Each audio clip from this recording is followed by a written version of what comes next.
In this demonstration, I'm going to make a numbered list using sequence numbers. There's two key steps to this procedure: setting up the field codes for the list and setting up the styles so that the list looks good. So let's start with the field code. So first of all, I'm going to go here, and this is where my list is going to start.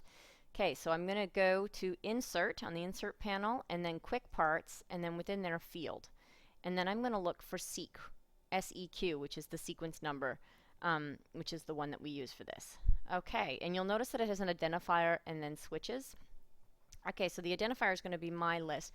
The identifier is just a variable name. If you're into programming, you'll understand what that means.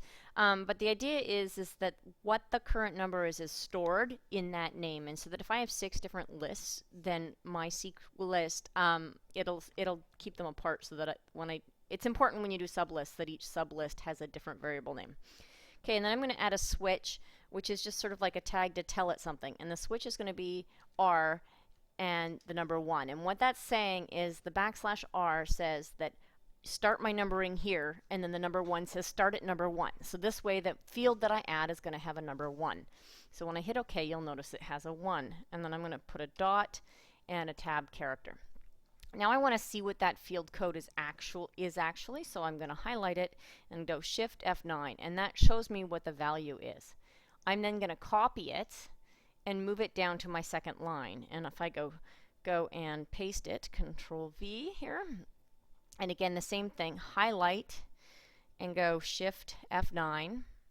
I can see it here. Now, of course, because it has the R1, it's going to say 1 again. Well, I don't want my field to be 1 here. This is going to be my second one. So I'm just going to take that switch out.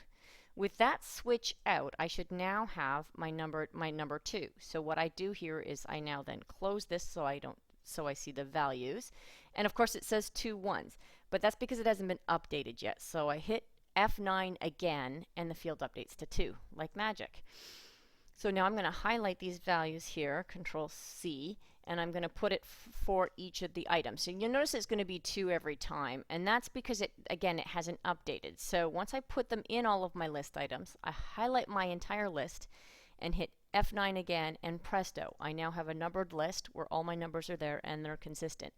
Now, the spacing, not so good. I don't like my formatting here. So what I'm going to do is I'm going to create a new list style so that my lists look good.